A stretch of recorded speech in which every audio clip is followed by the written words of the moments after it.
Donald Trump just opened a letter from Tehran that Washington had waited 4 days for. He read it once, and by Sunday night, he had typed 3 words onto Truth Social that detonated months of quiet diplomacy. Totally unacceptable. Within hours, the President of the United States went in front of cameras and said the ceasefire between America and Iran was on massive life support. Not strained, not fragile, on life support. And what most of the world missed in that one sentence is that everything else happening right now in the Persian Gulf, in the Iraqi desert, in the boardrooms of Chinese state banks, and inside the cracking Iranian regime itself is downstream of this single rejection. Because the Iran war did not end on April 8th when the guns went quiet. It just paused. And tonight, every signal coming out of Washington, Tehran, and Beijing is telling us the pause is almost over. The B-2 Spirit bombers at Whiteman Air Force Base in Missouri are not standing down. The 5th Fleet in Bahrain is not pulling back. CENTCOM Commander Admiral Brad Cooper just spent the last 72 hours coordinating with the Pentagon.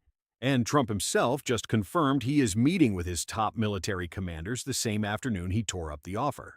We are going to show you exactly why this matters, what comes next, and why Iran's own clock is now running faster than anyone in Tehran is willing to admit. To understand why Trump tore Iran's offer apart in less than 10 minutes, you have to look at what was actually in it. According to reporting from the Wall Street Journal on May 11th, CNN's Sunday Live brief, and Al Jazeera's full breakdown of the document, the U.S. side had put a 14-point peace proposal on the table last week.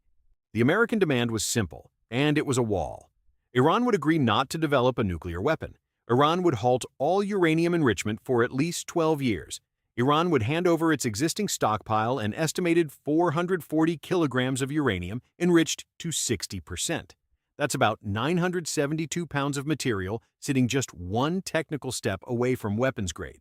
In return, the United States would gradually lift sanctions, unfreeze billions of dollars in Iranian assets, withdraw the naval blockade of Iranian ports, and the Strait of Hormuz would reopen within 30 days of signing. What Iran sent back was something entirely different. Iran's counterproposal kept the demands for sanctions relief, unfrozen assets, an end to the blockade, and full sovereignty over Hormuz. But on the nuclear question, Tehran insisted on a staggered phased approach. End the war first. Lift the sanctions first. Talk about uranium later. As CNN reported on Monday, Tehran also asked for war reparations and demanded the United States formally recognize Iranian sovereignty over the strait itself.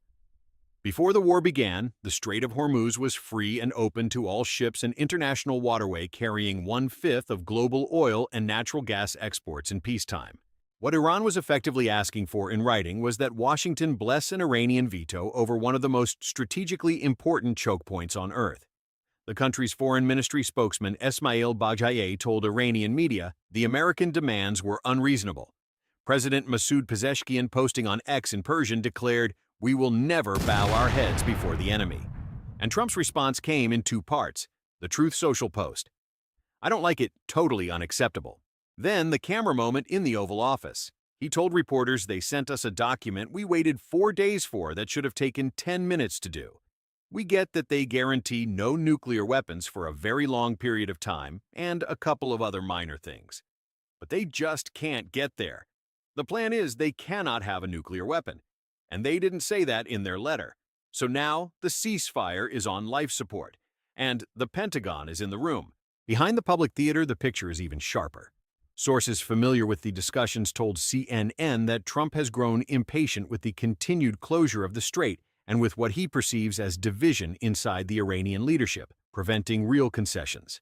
The Trump administration on Monday slapped sanctions on 12 individuals and entities accused of helping the IRGC sell and ship Iranian oil to China. The Rewards for Justice program announced bounties for information on IRGC revenue streams, front companies, financial facilitators, and exchange houses moving money for the IRGC and its proxy networks. U.S. Ambassador to the UN Mike Waltz told ABC News that Trump was, in his words, giving diplomacy every chance before resuming military action. That sentence sounds like restraint. It is actually a warning, because just hours after rejecting the proposal, the president confirmed he would sit down with his top military commanders that same afternoon to discuss next steps. Israeli Prime Minister Benjamin Netanyahu interviewed on CBS's 60 Minutes. The same weekend said simply, the war was not over because there is more work to be done. Iran has neither surrendered its enriched uranium nor dismantled enrichment sites and continues to support regional proxies and advance its ballistic missile program. This is the part that should be ringing alarms in Tehran tonight. We'll be explaining what that looks like soon. Now, let's move on to the first scenario. The most immediate move is already on the table, and it has a name: Project Freedom.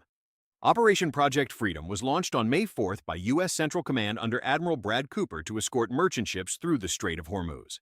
According to the official CENTCOM press statement on X, the operation deployed Arleigh Burke-class guided missile destroyers, more than 100 land and sea-based aircraft, and multi-domain unmanned platforms.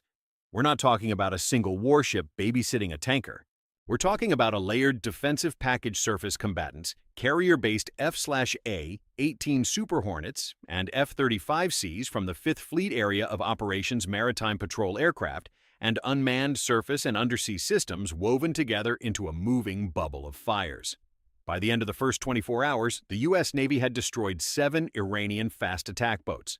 The IRGC, the Islamic Revolutionary Guard Corps, hit back with cruise missiles, drones, and small boats. A South Korean-operated vessel caught fire. A French-owned ship was struck.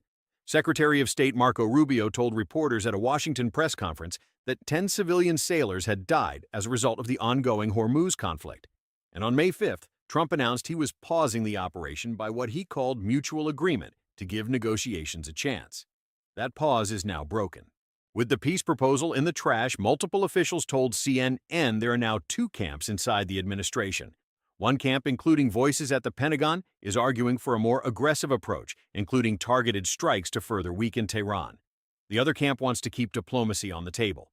But every analyst we've looked at this week, from defense priorities to Chatham House's Sanam Vakil, agrees on one thing.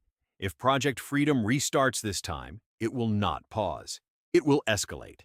And the Iranian Navy, after losing 7 boats in the first wave, knows exactly what a second wave looks like. And that brings us to the second scenario, and this one is where things get even more serious. While the world was focused on the negotiation breakdown, the Wall Street Journal dropped a report on May 9th that has gone almost ignored in mainstream coverage. Israel built and operated a secret military base deep inside the Iraqi desert. We're not talking about a few tents. According to the WSJ, citing U.S. officials and open-source satellite analysts, the base was built on a dried-up lake basin in Wadi Hamer, roughly 180 kilometers, or 112 miles west of Najaf in Iraq's western desert. The improvised runway stretched about 1.5 kilometers, or just under a mile. The site housed Israeli Special Forces, served as a logistical hub for the Israeli Air Force during Operation Roaring Lion, the Israeli name for the same campaign Americans call Epic Fury, and held search and rescue teams ready to recover any pilots downed inside Iran. Michael Knight's head of intelligence firm Horizon Engage told the Journal that the western Iraqi desert, sparsely populated and vast, is a perfect spot for a clandestine military outpost. And here's where things get really interesting. When a local Iraqi shepherd noticed unusual military activity and Iraqi forces from the Karbala Operations Command were sent in to investigate, the Israelis did not retreat. They launched airstrikes against an allied country's troops. 1 Iraqi soldier was killed. 2 more were wounded. Lieutenant General Qais al-Mohammadawi, Iraq's deputy commander of joint operations, told state media in March, "It appears there was a certain force on the ground before the strike supported from the air operating beyond the capabilities of our units." Translation: Iraqi forces stood no chance, and they knew it. Iraq filed a complaint at the United Nations. Israel's military declined to comment. And one Iraqi security official speaking to Al Jazeera said the operation involved an Israeli technical team operating under American military protection. The base was used to support Operation Roaring Lion and the wider U.S.-Israeli campaign known as Operation Epic Fury that began on February 28th. And what this tells us about the next phase of the war is straightforward.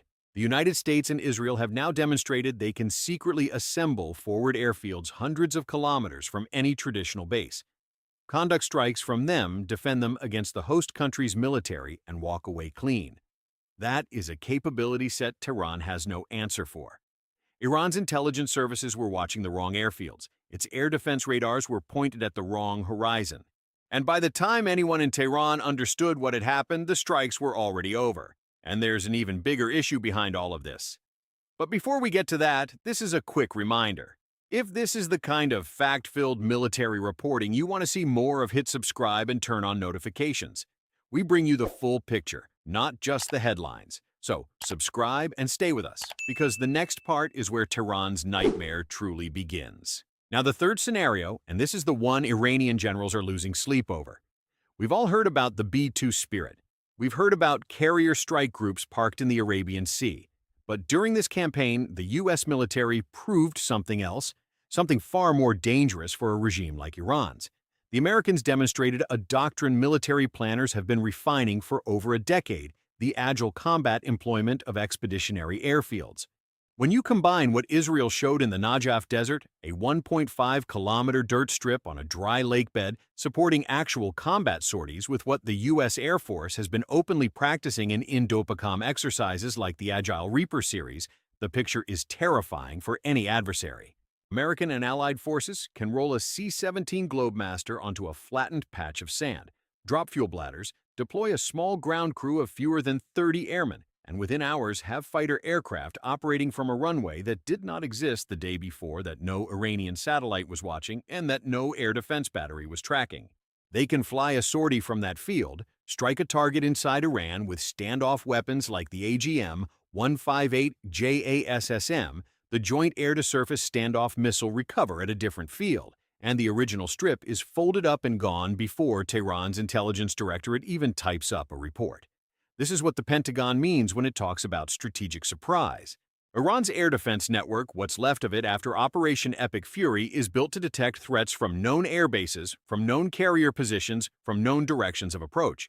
According to CENTCOM's own briefing back in March, Admiral Brad Cooper said American forces had already severely degraded Iran's air defenses, taken out hundreds of ballistic missiles launchers and drones, and were hunting Iran's last remaining mobile launchers. Multiple expeditionary fields turn that entire defensive model into scrap. Cooper, the CENTCOM commander running this war, knows this region better than almost any flag officer in U.S. history. He spent 3 years from 2021 to 2024 as commander of U.S. Naval Forces Central Command, the 5th Fleet, and Combined Maritime Forces in Bahrain. He knows every choke point, every airfield, every dispersal site. And what we could see next is a strike pattern Iran genuinely cannot predict, defend against, or retaliate against on any meaningful scale. Now, that's not even the worst part for Tehran, because the fourth scenario isn't military, it's financial, and it's the one that hurts the most. Iran has one major economic lifeline left: oil sales to China. Beijing has historically purchased as much as 90% of Iran's oil exports, according to U.S. Treasury figures. But on May 7th, Bloomberg broke the story that China's National Financial Regulatory Administration had quietly instructed the country's biggest state-owned banks, including Industrial and Commercial Bank of China, Bank of China, Agricultural Bank of China, and China Construction Bank, to halt new loans to 5 U.S.-sanctioned refineries. The biggest name on that list is Hengli Petrochemical, in Dalian, one of China's largest private refiners, which Kepler estimated received an average of 253,000 barrels per day of Iranian crude this year, up from 202,000 the year before. The directive doesn't call in existing loans. It just slams the door on new financing. The timing is the message. Trump's state visit to Beijing is scheduled for May 14th to 15th, his first presidential visit to China since 2017. Treasury Secretary Scott Bessent had already sent warning letters to 2 Chinese banks. Secretary of State Marco Rubio told reporters on May 5th, "If you ignore our sanctions, you're going to face secondary sanctions. We don't do these things for symbolic purposes." So while Beijing publicly denounces unilateral American measures, invoking its counter-foreign sanctions law and ordering firms to ignore U.S. restrictions behind the scenes, its banks are quietly walking away from the Iranian oil network, because for the Chinese state, access to the U.S. dollar clearing system is non-negotiable. ICB, CBOC, and CCB collectively sit at the heart of global trade finance. The teapot refineries can take the hit. The big banks cannot. And the moment those refineries lose financing, Iran loses the buyer of last resort. Right now, Vortex market analyst Emma Lee estimates more than 160 million barrels of Iranian crude are sitting at sea, at least 140 million outside the American blockade zone, and increasingly difficult to monetize. Cheap Iranian oil propped up Iran's currency, propped up the IRGC's budget, propped up everything. As that pipeline narrows, every IRGC unit, Every proxy in Lebanon and Iraq, every missile factory in central Iran feels the squeeze. What this means for Iran is catastrophic. The military deterrent is broken. The air defense network is in tatters. The 440 kilograms of enriched uranium that was supposed to be the regime's ultimate bargaining chip is now the very thing keeping Trump from signing any deal. The Strait of Hormuz, Tehran's one piece of leverage, is being slowly pried open by Project Freedom destroyers and naval aviation. And the financial pipeline to Beijing is being closed from the inside by the Chinese themselves. Inside the regime, the fractures are widening. According to Iran International and Euronews reporting from late April and early May, President Masoud Pezeshkian, the reformist who promised outreach to the West, has been increasingly sidelined by the IRGC. Hardline factions aligned with Saeed Jalili are pushing for escalation. Former IRGC Commander-in-Chief Mohammad Ali Jafari publicly declared no further negotiations until Iran's conditions are met. A group of hardline lawmakers, including Mahmoud Nabavi and Hamid Rasaei and Amir Hossein Sabeti, refused to sign a parliamentary statement backing Iran's own negotiating delegation. Pezeshkian in private meetings has reportedly called the IRGC's escalation tactics madness and requested an urgent meeting with Mojtaba Khamenei to demand an immediate halt to IRGC attacks on Gulf states' drone strikes that have already targeted Kuwait, the UAE, and Qatar over a single weekend. Reports indicate Pezeshkian has been stripped of authority over key wartime appointments, with the IRGC's own commanders directly selecting replacements for officials killed during Operation Epic Fury. Admiral Brad Cooper put it bluntly back in March: the goal of CENTCOM's operation is to dismantle the Islamic Revolutionary Guard Corps. That goal has not changed. So when Trump sat in the Oval Office and pointed out that Iran agrees with us and then they take it back, what he was really describing was a regime at war with itself. The negotiating team in Geneva says one thing. The IRGC in Tehran says another. The Foreign Ministry calls the terms reasonable and generous. The Pasdaran call them surrender. And in the middle of that paralysis, the American military is preparing for the moment diplomacy formally collapses. The real question now is not whether Project Freedom restarts. It's whether Trump, after that May 14th meeting in Beijing with Xi Jinping, walks back to Washington with a green light from China to finish what Operation Epic Fury started. And that is the reality Tehran is waking up to tonight. The peace proposal was the regime's best chance to freeze the conflict lock in sanctions relief and live to fight another day. Trump tore it up in 10 minutes, and the Pentagon is already mapping out what comes next. Project Freedom destroyers are loading magazines. Secret airfields are still on the table. Chinese banks are quietly pulling the plug on Iran's last lifeline. And inside the regime, Pezeshkian and the IRGC are not even reading from the same script. If you want to stay on top of every move in this war, every Project Freedom escort, every CENTCOM strike, every quiet financial squeeze coming out of Washington and Beijing, subscribe and turn on notifications. We'll see you on the next one.